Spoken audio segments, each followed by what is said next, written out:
Le magazine est passé en France l'année dernière.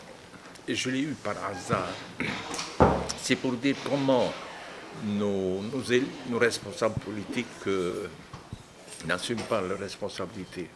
Ils devraient déjà intervenir et expliquer à notre population ce qui se passe derrière notre dos.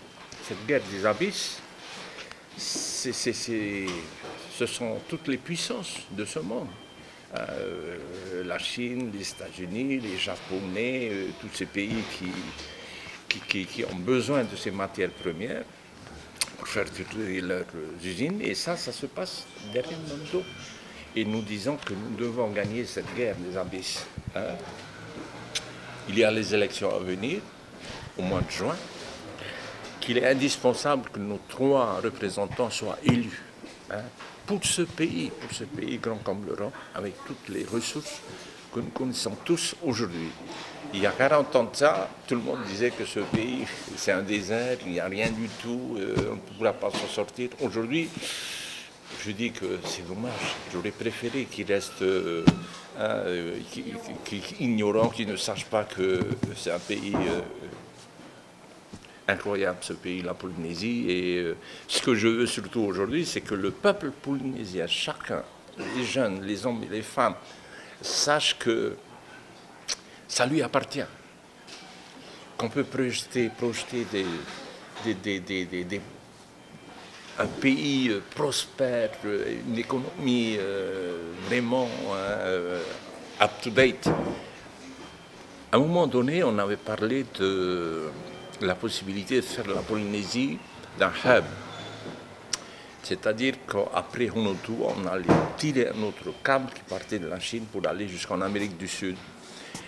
Parce que les Chinois ne veulent plus passer par les États-Unis. Et la Polynésie serait le hub. Ça, c'est confidentiel de l'époque, je vous en parle aujourd'hui. J'étais aux affaires du pays. Et s'il y a autant d'argent dans l'exploitation de ces ressources, faire de la Polynésie une place financière, comme Singapour, comme Hong Kong, comme Londres, pourquoi pas. Rien n'est impossible avec les nouvelles technologies. On peut tout à fait imaginer ça. Il faut qu'il y ait une volonté politique d'aller dans ce sens-là. Il y a des tas de possibilités.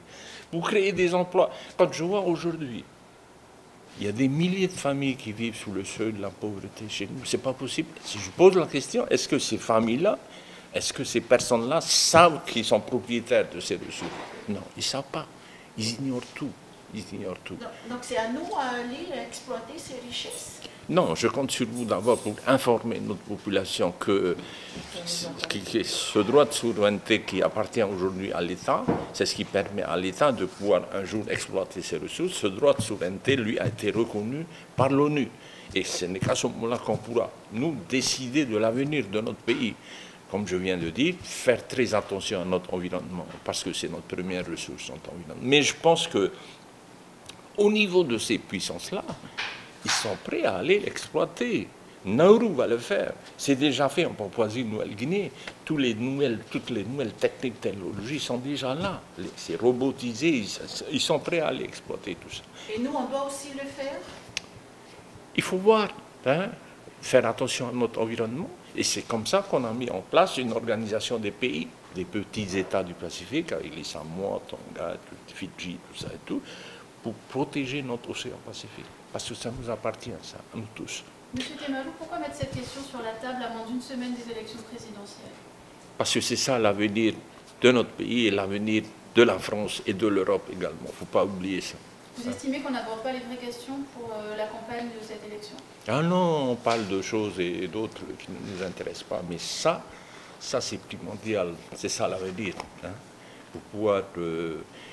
on savait qu'un jour ou l'autre on viendrait exploiter ces ressources. On ne peut pas être absent. Non.